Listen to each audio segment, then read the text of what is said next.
I remember when I lost my mind. There was something so pleasant about that place. Even your emotions have an echo in so much space.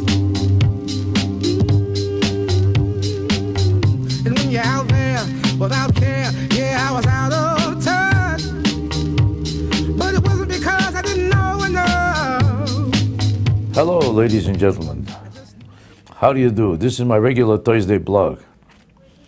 I want to talk to you about Ron Paul, the guy who wants to be president of the United States on the GOP ticket. Now, I don't want to say anything vicious or terrible about this man. I think he's a sincere, well-meaning guy, and there's not a crooked or low-class bone in his body. This is not a case like a Hillary Clinton, who is a filthy liar and a degenerate kind of a person who has no respect for human decency and doesn't care about what kind of a lie she tells you from one second to the other.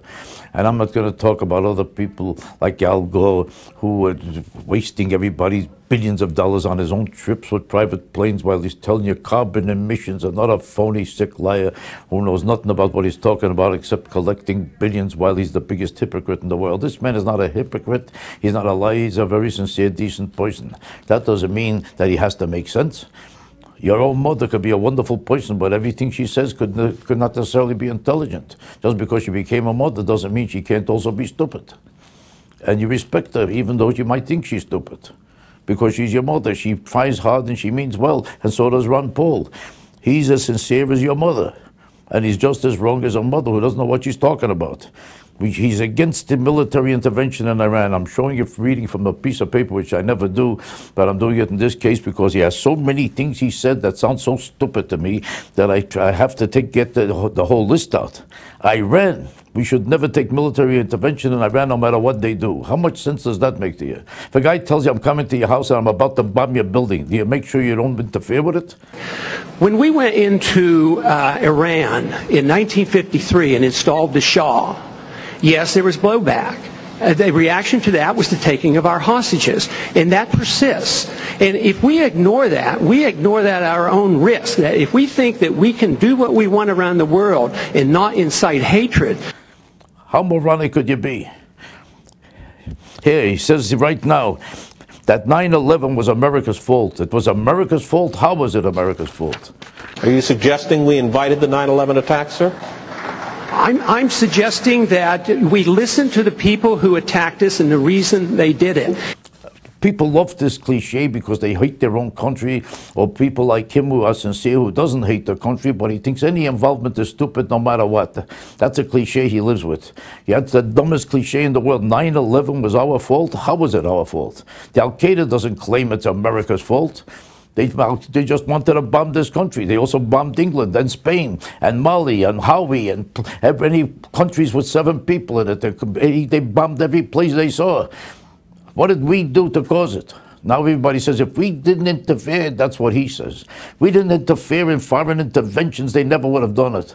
What did Mali do in foreign interventions? What did Egypt do? What did other countries all over the world do that they decided to bomb little islands and cockamamie places? What did they do to interfere with them? What did we do specifically that they were mad about? They never told you, they never told me. So who told him? How come he's the only one who knows that they're mad at America for a reason that he knows about but nobody else does? And he didn't tell us the reason either. All he knows is we interfered. Interfered with what? Here it is, another thing. He opposes no child left behind legislation. Now, let's be honest about it. Is there anything more moronic than this? And I say it with the highest respect because I really respect this man. I know how sincere he is. But he thinks that no child left behind legislation is stupid. It's the first time that we put a merit system into the whole school system of America. And we held people accountable for really teaching the kids. No firm in the world could work without people being accountable for their work. And if they stink at their work, they're thrown out. This type of a merit system was never existed in American schools. And now if a school can't work or can't function or a kid stinks and can't accomplish anything, we look into the teacher, where and why and how, and we give them alternative schooling to make sure that the kid does get advanced. Now, is this unimportant? Should we maintain stupidity in children? Is that more important than progress in America? Do you want the next generation of idiots? Is that what he's saying? Hey. He's opposed the Civil Rights Act of 1964. Could you imagine a man opposing the Civil Rights Act? In other words, should black people still be slaves, or should they still not have the right to vote? Or should homosexuals all be imprisoned? What does he mean by the Civil Rights Act that he's against in 1964? Here, he voted against legislation to help catch online children predators.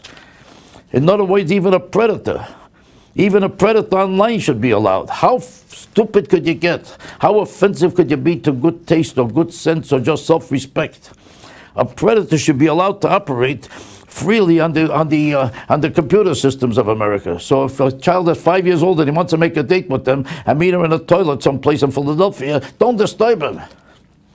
Maybe he wants to enjoy himself. This is not no time to get more emotionally involved. Let kids be the subject of every sex maniac in the world. It's getting too disgusting for me to even continue. This one tops everything. Ron Paul, God bless you. I wish you the best of luck. But making sense is not your field, so please, talk about something you know. This man has never made sense on any subject that I know of. Never. He became a doctor. Do you know that he was a doctor? Would you like to go to a man like this, as mixed up as he is, to take care of you? Imagine if he came in with a foot problem, he'd probably tear your head off. Who knows what he would do? He's always in the wrong direction all the time. By the way, did I tell you that when in Shirley MacLaine's house, Dennis Kucinich, you heard about it? He saw a UFO. I found out what the UFO was. You know what it was? It was Ron Paul flying by on a broom. Does that make me crazy? Does that make me crazy? Does that make me crazy? Probably.